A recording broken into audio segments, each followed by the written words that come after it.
Macmillan Audio presents The Devil's Half Mile by Paddy Hirsch. Read for you by Euan Morton.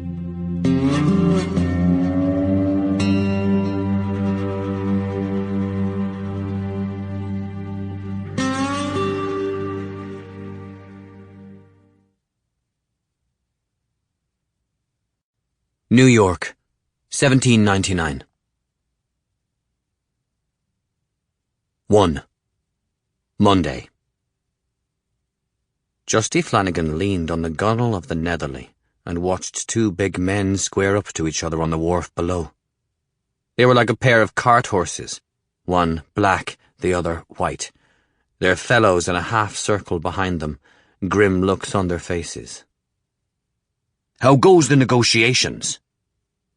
Lars Håkansson leaned on the rail. He was a giant of a man, with a shaved head and a ragged red beard.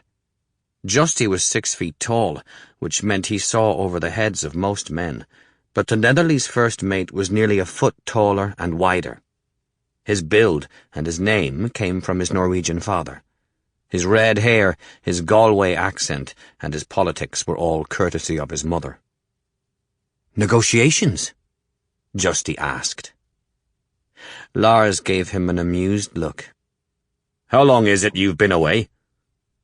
4 years. "A lot's changed in that time. This isn't the town you grew up in, I'll tell you that. There's a lot more free Negroes here, for one thing, and they all want to graft. They're forming gangs and taking work, either by force or by selling their labour cheap. The Irish aren't happy about it. There's been a few small riots, men killed, even." He nodded at the two men, who were now circling each other, ready to come to blows. "This here's the way they usually decide who gets to unload a ship." A shout went up from the other side of the wharf. The two fighters dropped their fists, and the crowd broke up as men rushed to the water's edge. One man called for a gaff. Then the crowd went quiet, and Justy knew it was a body. They pulled it up onto the huge granite blocks, and when they all stood still for a moment, their heads down and their caps off, he knew it was a woman. 4 men picked her up. Justy saw the head roll backwards, as though it had detached from the body. One of the Negro longshoremen vomited, and there was a ripple through the small crowd as the men in front stepped back. 2 men carried the body to a cart beside the Netherly's gangway. They heaved the corpse up and pulled a tarpaulin over it. But as they walked away, the wind gusted and pulled the canvas loose, showing the dead woman's legs. Her dark skin turned grey by the seawater. The Negro workers were arguing, and one of them, a short, wiry man in a peaked cap, climbed onto a crate and started haranguing his fellows. Justy couldn't hear the words, but the white longshoremen began edging closer to one another, the gang closing in tight and facing outwards, like a squad of soldiers caught in an open field.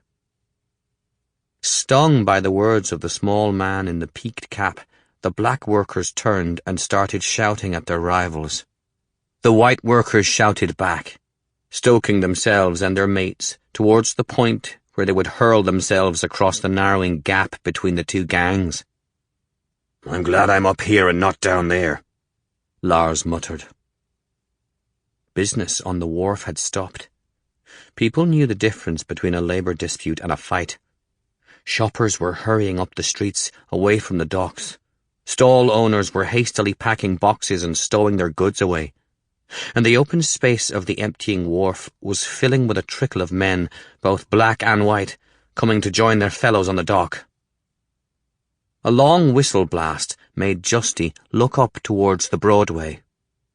Another whistle, and then a half-dozen watchmen, dressed in their long dark coats and leather firemen's hats, were pushing through the crowd of shoppers.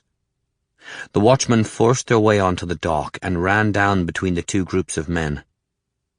They made a wall, some facing the Irish stevedores, the others facing their black rivals. The watchmen stood firm, slapping their long billy. Sample complete. Ready to continue?